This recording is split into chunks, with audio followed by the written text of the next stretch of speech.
Mwiriwe nanone abanywanyi b'ibiganiro byacu abakomeje kutwumviriza nga kuri no moresha kuri yacu aina yanya Burundi Top TV niteka n'umunezero nangere gusubira kubahereza ikaze bivanya no muhaherere mu makuru aremere cyane mu makuru agezweho ari karavugwa yibanda kubikomeje kugaragara nga mu Burundi mu karere k'ibiyaga binini ndetse no mu makungu ya kure. Muri aya masaha rero turi ku munsi w'Imana, reka ndabifurize kugira ibihe byiza, nizere ko uyu munsi wabereye mwiza cyane, nizere ko kandi iyi ndwi turiko turasozera yabereye nziza cyane. Munyamere turabera hamwe amakuru y'ubutaka kandi amakuru agezweho ariko aravugwa. Turi kwigenekerezo ya 22 ntwarane 2026. Munyamere turabera hamwe amakuru y'ubuta ndetse amakuru agezweho agaruka ku bikomeje kuvugwa cyane cyane ngamurika muri aka karere k'ibiyaga binini. Amakuru agaruka n'ubundi ko bikomeje kugenda biriko biravugwa. Mu makuru yihuta cyane aragaruka n'ubundi ku ndege ya drone yongeye kugaragara nga ku kibuga mpuzamakungu cya Bujumbura cyitiriwe Melchior Ndadaye. Amakuru yihuta aravuga ko iyi ndege yongeye guteza impungenge mu buryo budasanzwe nk'uko amakuru akomeje kugenda atugeraho abivuga, mu gihe ingwano zikomeje kugenda azigaragara ndetse zinakomeje kugenda zifata indi ntera. Umuhari M23 urakomeza gushimangira ndetse no kugaragaza neza yuko witeguriye gukomeza guhangana cyane cyane n'ibitero by'abarundi ndetse n'ibitero bya leta ya Kongo. Ndakubwira ko kandi ibitero biremere cyane bikomeje kugenda bigaragara mu bice bigenzurwa na M23 cyane cyane nga muri Kivu y'Amajyepfo nk'uko amakuru akomeje kugenda atugera bivuga. N'ayandi makuru akomeje kugenda ari karavugwa tugiye kuyarebera hamwe n'ubundi turabera hamwe ibikomeje kugenda bivugwa ndetse n'ibikomeje kugenda bitangazwa muri kano kanya. Kaze kuri mwebwe mwese mutwumviriza kubari nga mu Burundi, abari mu Rwanda, Uganda, Tanzania, Kenya ndetse n'andi mwese reka ndabifurize kugira ibihe byiza. Ano makuru tuyashyiraho umuco ndetse tubifurize komeza kumererwa neza cyane.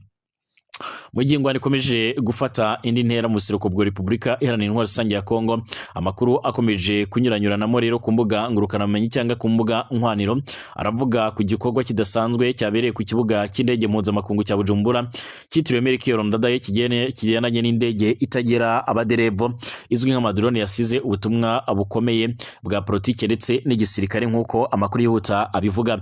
Aya makuru kandi yatangajwe ku mbuga ngurukanabumenyi nk'uko bigaragara avuga kuri icyo kibuga avuga kuri iki kibuga cy'indege cya Bujumbura cyitiriwe Melchior Ndadaye, byemezwa ko hagaragaye drone yahagaze ikasiga impapuro zirimo rero ubutumwa bukuyemo gasopo ikomeye cyane. Izo mpapuro nk'uko kandi byatangajwe zabuzaga Gitega gukomeza kohereza amadrone cyangwa se indege zivuye ku kibuga cy'indege cya Kisangani, zivugwa ko kandi zijya kurasa mu bice bitandukanye byo mu buseruko bwa Repubulika Iharanira Intwaro Rusange ya Kongo.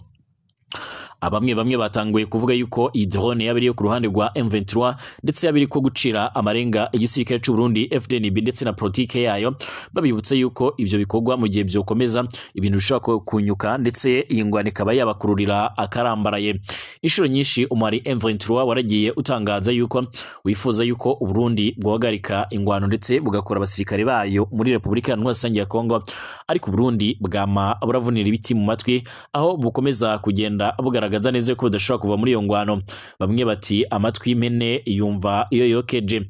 Amakuru kandi aravuga ko iyo drone yageze Bujumbura mu gihe abagwanyi ba M23 bari bariko bararasa ku bibuga bigiye bitandukanye nk'uko bigaragara mu butumwa kandi bwari buri kuri izo mpapuro. Handitswemo ko Gitega igomba rero guhagarika kurungika izo drone ndetse akanasabwa ko rero ingabo z'u Burundi ziri ku butaka bwa Kongo zikurwayo vuba na bwangu nk'uko amakuru atugeraho abivuga.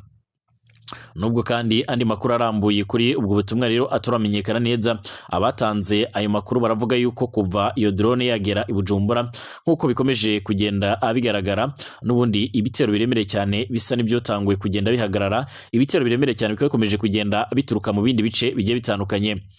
Cyo na kimwe nk'uko amakuru akomeje kugenda atugera bivuga kandi ibyo byatumye benshi bongera kwibaza niba koko hari impinduka yabaye mu mikoranire y'igisirikare cy'u Burundi ndetse n'ubutegetsi bw'Kinshasa.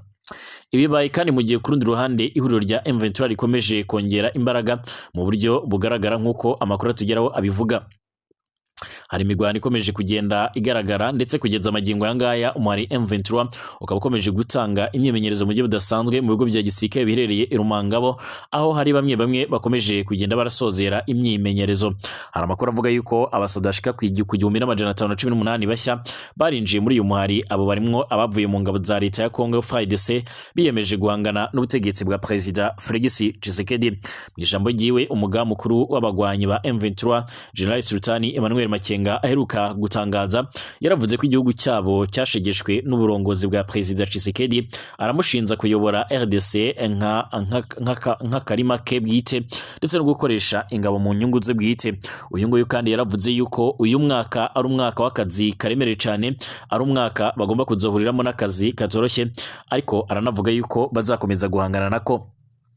Yaragize ati Tshisekedi kandi yarakusanyije abajura n'abanyabyaha abaha intwaro kugira ngo bice abasivile babaziza ubwoko bwabo. Yarongeyeho ko kandi ubutegetsi bwa Kinshasa bwinjiye mu gisirikare cy'igihugu abagwanyi ba FDLR abacancuro b'ingabo z'u Burundi. Ibintu rero yavuze ko byaratumye igisirikare cy'igihugu gihinduka igisirikare cy'amabande. Emmanuel Makenga yarasabye abagwanyi bashasha kwitandukanya n'imyitwarire mibi cyane yabaranze bakiri muri FARDC, bakarangwa n'ikinyabupfura ndetse no kurengera abanyagihugu. Akaba yabibukije ko kandi intego yabo ari ukubohora Kongo ndetse no gutuma impunzi z'abanyekongo ziri mu bihugu bitandukanye zibasha gutaha mu cyubahiro. Mu magambo yiwe kandi yarakanguriye abo basirikare bashasha, yababajije niba rero biteguriye kwirukana ubutegetsi bw'Kinshasa butagira icyo bwitaho bwa Tshisekedi. Bose baca barasubiza mu ijwi rimwe bati yega fande. Yaraboneyeho ko kandi kubabaza niba biteguriye kwamagana ivangura ndetse no kwemera yuko impunzi ziri mu buhungiro zotahuka, nabwo nyine barasubiza yuko bavyemera.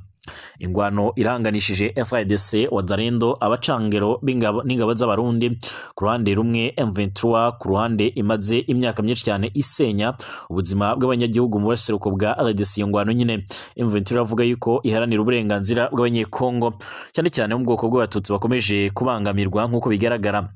Bavuga yuko bakomeje kwicwa ndetse no kumeneshwa mu gihe uburongozi bwa Kinshasa bushinza uwo muhari guhungabanya umutekano w'igihugu. Ibikorwa biherutse kandi birimo ubutumwa bwa drone Bujumbura ndetse no kwinjiza aba barwanyi mu bikorwa byaranze uno mwaka birerekana yuko urugamba ruri rugenda rufata indi ntera, haba ku rwego rwa gisirikare ndetse no ku rwego rwa diplomasi, n'ubutumwa bwo gutera igitutu. Kugeza ubu ngubu rero Uburundi nta tangazo rirambuye riraturuka ku butegetsi bw'u Burundi cyangwa ubwa Kinshasa kubirebana n'iyo drone n'ubutumwa rero yasize. Gusa abasesanguzi mu karere baravuga yuko ibi bishobora kongera umwuka mubi hagati y'impande zose zirebwa n'intambara, mu gihe abanyagihugu bakomeje gusaba amahoro arambye ndetse n'umutekano usesuye. Ku ruhande rw'u Burundi harakomeje kugaragara impungenge, mu gihe nyamara byemezwa ko Vice Ndayishimiye n'akagwi kiwe bo bakomeje kugerageza n'ubundi kurabira hamwe rero ingene bashobora kuba bakomeza gufasha uruhande rwa leta ya Kongo. Benshi banavuga yuko kandi uru ruhande ari uruhande rukomeje kugaragaza cyane cyane ingufu kumva zo kugira ngo bashe kuba boronka akajyo ko kubona ku mahera akomoka mu mabuye y'agaciro nga ku butaka bwa Kongo nk'uko bigaragara. Mu gisagara ca Minembwe hongeye kwaka umuriro mu buryo budasanzwe mu ijoro ryo kwa gatandatu igenekerezo rya 21 tujya gutangura 2022 kuri uyu w'Imana nyine nkuko bigaragara. Ihuriro ry'ingabo zigwanira ubutegetsi bwa Kinshasa biravuga yuko zongeye gukaza umurego ku bitero by'indege zitagira abaderevo z'ubwiyahuzi nkuko amakuru tugera bivuga. Ibi bitero kandi byibasiriye uburere butuwe cyane cyane harimo imidugudu ya Gakenke ndetse na Karingi ndetse na centre ya Minembwe nkuko rero bigaragara mu itangazo yashizwe ahabona n'umuvugizi wa M23 mu bya politike bwana Lawrence Kanyuka. Iri tangazo iragira riti ibi bitero bitarobanura byarateje urupfu biranatera guhunga ku bwinshi bw'abaturage ndetse binangiza imitungo myinshi. Itangazo kandi ryongeraho ko bigaragaza kwiyongera kw'ibikorwa bigamije kurimbura abanyagihugu baho. M23 kandi irahamagarira abanyekongo kuba abahamya b'ibyo bitero byateguwe bikorwa nkana kandi byeruye byibasira abanyagihugu b'abasivile bikorwa ku mugaragaro isi yose irebera nk'uko bigaragara. Amakuru yihuta akaba agaragaza ko uruhande rwa leta ya Kongo rukomeje kugerageza gushaka uburyo rwahangana n'uyu mutwe mu kubanza kwikiza abarongoye iyi mihari, ariko kandi uruhande rwa leta ya Kongo rukaba rukomeje kugorwa no kurabira hamwe rero uburyo kugira ngo amakuru mwene nkaya aza gushikira wafyonda subscribe niba ukoresha ururimi rw'icongereza canke niba ukoresha ururimi rw'igifaransa urafyonda sabone, hama uracuja ngaha iburyo urafyonda no kwa kano kameze nk'agakengeri, amakuru nagahwane.